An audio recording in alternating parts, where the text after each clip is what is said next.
Heritage Hunter BD চ্যানেলে আপনাদের স্বাগতম। বন্ধুরা, ভাবুন তো, মাত্র ১৭ জন সৈনিক নিয়ে এক অজানা যোদ্ধা প্রবেশ করেছে বাংলার রাজধানীতে। রাজপ্রাসাদের ভিতরে হইচই, রাজা প্রাণ ভয়ে পালাচ্ছেন। কিন্তু কে এই মানুষটি? নায়ক, যিনি নতুন ইতিহাস রচনা করেছিলেন, নাকি খলনায়ক, যিনি বাংলার হাজার হাজার বছরের ইতিহাস ঐতিহ্য ধ্বংস করেছিলেন? আজ আমরা শুনবো সে অদ্ভুত, রক্তাক্ত আর বিরুদ্ধে ভরা কাহিনী, ইখতিয়ার উদ্দিন মোহাম্মদ বখতিয়ার খিলজির কাহিনী। তিনি ছিলেন ঘুরির একজন তুর্কি আফগান সেনাপতি ও প্রাথমিক দিল্লি সালতানাতের সেনাপতিও ছিলেন, এবং তিনি প্রথম মুসলিম হিসেবে বাংলা ও বিহারের কিছু অংশ জয় করেছিলেন। তিনি বাংলার খলজি রাজবংশের প্রতিষ্ঠাতা, যা ১২০৩ থেকে ১২২৭ খ্রিস্টাব্দের মধ্যে অল্প সময়ের জন্য বাংলা শাসন করেছিল। বন্ধুরা, বলা হয়ে থাকে যে তার শাসনকাল, বিশেষ করে বাংলার সুলতানি শাসন এবং মুঘল আমল থেকেই বাংলার মুসলিম শাসনের সূচনা হয়।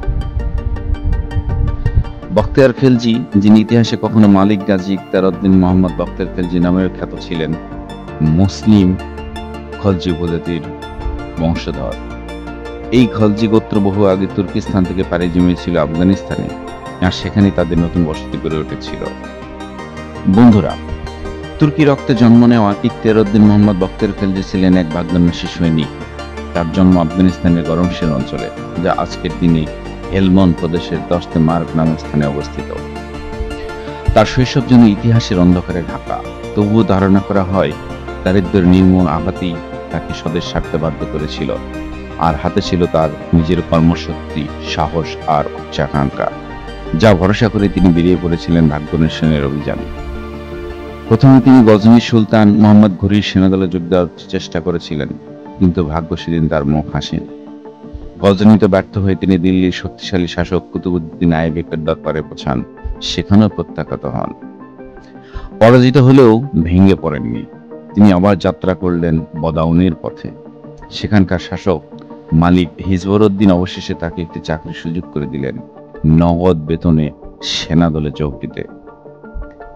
বন্ধুরা, কিন্তু উচ্চাভিলাষী বখতিয়ার কেবল একজন সামান্য বেতনভোগী সিপাহী হয়ে মেসে থাকতে রাজি ছিলেন না। তার ভেতরের আগুন চাইছিল আরো বড় কিছু, আরো মহৎ কিছু।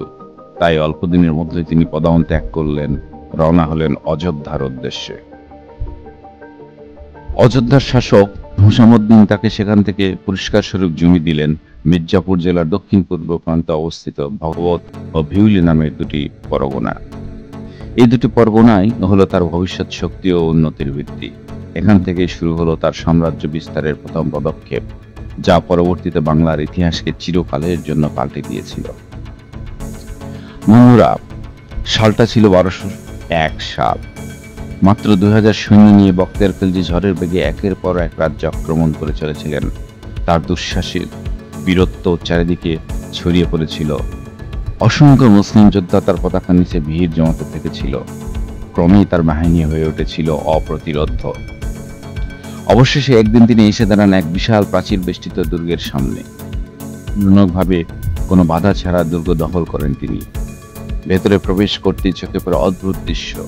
প্রত্যেক অধিবাসীর মাথা মণ্ডিত, আর চারপাশে ভরে আছে অসংখ্য পুঁথি ও বইপত্রে। জিজ্ঞাসাবাদে প্রকাশ পায় এটি একটা মহাবৌদ্ধ শিক্ষা কেন্দ্র, অদন্তপুরী মহাবিহার। সেই দিন থেকে স্থানটির নাম হয়েছিল বিহার শরীফ। অসংখ্য ধর্ম জয় করে বখতিয়ার কুতুবউদ্দিন আইবেকের সাথে সাক্ষাৎ করেন এবং সম্মানিত হয়ে ফিরে আসেন। তখনই তিনি নতুন স্বপ্ন দেখেন বাংলা জয় করার। বন্ধুরা, সে সময় বাংলার সিংহাসনে বসে আছেন রাজা লক্ষণ সেন। রাজধানী নদিয়া, যা বহিঃশত্রুর আক্রমণ থেকে সবচেয়ে সুরক্ষিত বলেই ধরা হতো। ভবিষ্যৎবক্তারা আগে থেকেই রাজাকে সতর্ক করেছিলেন এক তুর্কি সেনাপতি তার রাজ্যে ঝাঁপিয়ে দিতে পারে। ভয় পেয়ে লক্ষণ সেন রাজধানীর প্রবেশপথে পাহারা আরো কড়া করে দিয়েছিলেন, কিন্তু তিনি ভুলও করেছিলেন। যে পথকে অচল ভেবে অবহেলা করেছিলেন, ঝাড়খণ্ডের সেই ঘন জঙ্গল, সেই পথ দিয়ে এগিয়ে এসেছিলেন বখতিয়ার খিলজি। অভিযানের গতি এত তীব্র ছিল যে হাজারো সৈন্যের মধ্যে মাত্র ১৭ জন শেষ পর্যন্ত তার সঙ্গ দিতে পেরেছিল। হঠাৎ বজ্রপাতের মতো বখতিয়ার এসে দাঁড়িয়েছিলেন নদিয়ার প্রাসাদ দ্বারে। প্রহরীদের কুপকাত করে তিনি প্রবেশ করেন রাজপ্রাসাদে। ভেতরে তীব্র হইচই শুরু হয়। কিংকর্তব্যে বিমূঢ় হয়ে রাজা লক্ষণ সেন আতঙ্কে প্রাসাদের পেছনে দরজা দিয়ে পালিয়ে যান বিক্রমপুরের দিকে।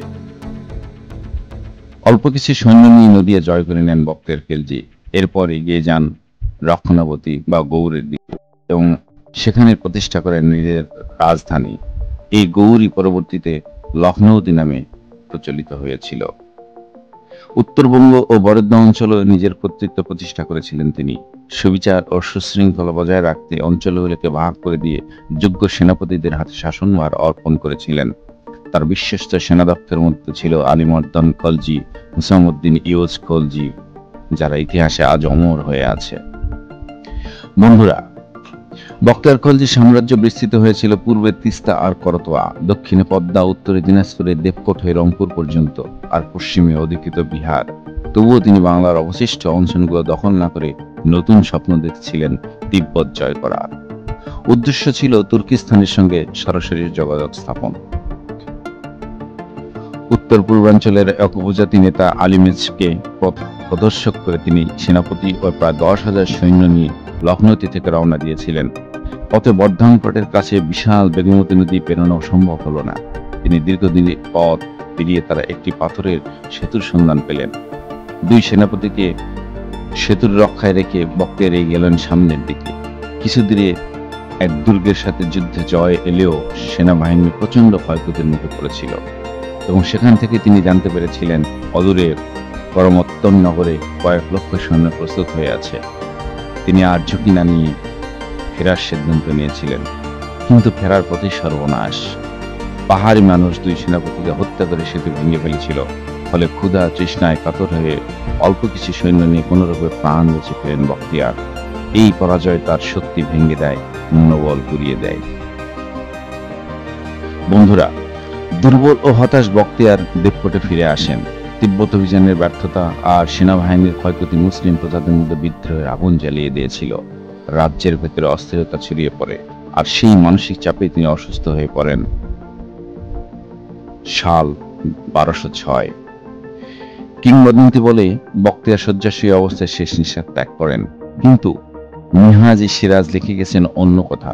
তার নিজের সেনাপতি আলিমর্দন খলজির হাতে ছুরিকাঘাত মৃত্যু হয় তার।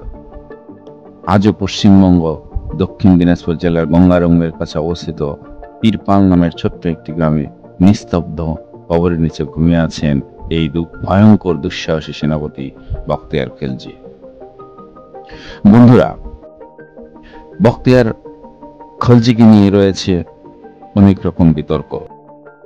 তার মধ্যে মিনহাজউদ্দিন সিরাজের তবকাতি নাসিরি সূত্রে বলা হয় বখতিয়ার নালন্দা আক্রমণ করেছিলেন, কিন্তু গবেষকরা মনে করেন এটি ভুলক্রমে অদন্তপুরী আক্রমণ। নালন্দা বিশ্ববিদ্যালয় ধ্বংস হয় 1193 সালে, কিন্তু বখতিয়ার বাংলা আগমন করেন 1204 সালে। মিনহাজউদ্দিন সিরাজি তার তবকাতি নাসিরি গ্রন্থে বখতিয়ারের নাম লিখে গেছেন, তবে তিনি বাংলায় এসেছিলেন বখতিয়ারের মৃত্যুর 40 বছর পরে। সরাসরি প্রত্যক্ষদর্শী নন, শুধু শোনা কথাগুলো তিনি লিখে গিয়েছিলেন। স্যার উইসলি হেগ মনে করেন বখতিয়ার 1193 খ্রিস্টাব্দে অদন্তপুরী আক্রমণ করেছিলেন। স্যার যদুনাথ সরকার বখতিয়ারের আগমনকে 1199 খ্রিস্টাব্দ হিসেবে ধরেছিলেন। রাখাল দাস গঙ্গোপাধ্যায় লিখেছেন এখানে সেনাদের সাথে ভিক্ষুরা যৌথভাবে প্রতিরোধ করেছিল। তামা তারানাথ উল্লেখ করেছেন যে সেন আমলে তুর্কি আক্রমণের ভয়ে বৌদ্ধ বিহারগুলোতে সুরক্ষার ব্যবস্থা করা হয়েছিল। ডক্টর দীনেশচন্দ্র সরকার বলেন যে অদন্তপুর মহাবীর ধ্বংস হয় 1191 থেকে 1193 খ্রিস্টাব্দের মধ্যে। রমেশচন্দ্র মজুমদার বলেন খলজির বাংলা জয়ের সব কাহিনী মূলত মিনহাজের একক বর্ণনার উপর দাঁড়িয়ে আছে, সমসাময়িক আর অন্য কোনো প্রমাণ নেই। রিচার্ড ইটন বলেছেন খলজির বাংলা জয়ের একমাত্র প্রায় সমসাময়িক বর্ণনা হল তবকাতি নাসিরি। নালন্দা ধ্বংসের সুনির্দিষ্ট কোনো প্রমাণ নেই। উপেন্দ্রনাথ দত্ত মত দেন নালন্দা ধ্বংসের পেছনে ব্রাহ্মণ্যবাদী চক্রান্ত ছিল, খলজি নন। বুদ্ধপ্রকাশ বলেছিলেন aspect of Indian history and civilization গ্রন্থে বলেছেন নালন্দা ধ্বংস ব্রাহ্মণ্যবাদীদের ভূমিকা প্রধান। অতএব উপরিকথিত গবেষকদের আলোচনায় আমরা জানতে পারছি যে খলজি আসলেই নালন্দা ধ্বংস করেননি। তিনি যেটা করেছিলেন ভুলক্রমে অলন্দপুরীতে হামলা করেছিলেন। কিন্তু ভূ রাজনৈতিক কারণে এখনো তাকে এই এলাকার খলনায়ক হিসেবে চিহ্নিত করা হয়। বন্ধুরা, মোহাম্মদ বিন বখতের খলিজি, যিনি শুধু সৈন্য নেতাই ছিলেন না, ছিলেন এক দৃঢ় বিশ্বাসী যোদ্ধা। তার তলোয়ার ও কূটনীতি শুধু রাজ্য জয়ের জন্য নয়, ইসলামের দৃষ্টিকোণ থেকে নতুন ভূমিতে তার ধর্মের আলো ছড়ানোর জন্য ছিল। বিজয়ের পথে অনিশ্চয়তা, বিপ্লবী অভিযান এবং কঠিন সংগ্রামের মধ্যেও তার অন্তর জ্বলে উঠেছিল এক অদম্য বিশ্বাসে, যে বিশ্বাস তাকে ইতিহাসের এক রহস্যময়, বিতর্কিত কিন্তু সাহসী চিত্র হিসেবে রেখেছে। বখতিয়ারের জীবন তার শেষ হয়নি শুধু মৃতদেহে, তার গল্প আজও প্রতিধ্বনিত হয় মুসলিম বিশ্বের সাহস, সংকল্প এবং বিশ্বাসের মধ্যে।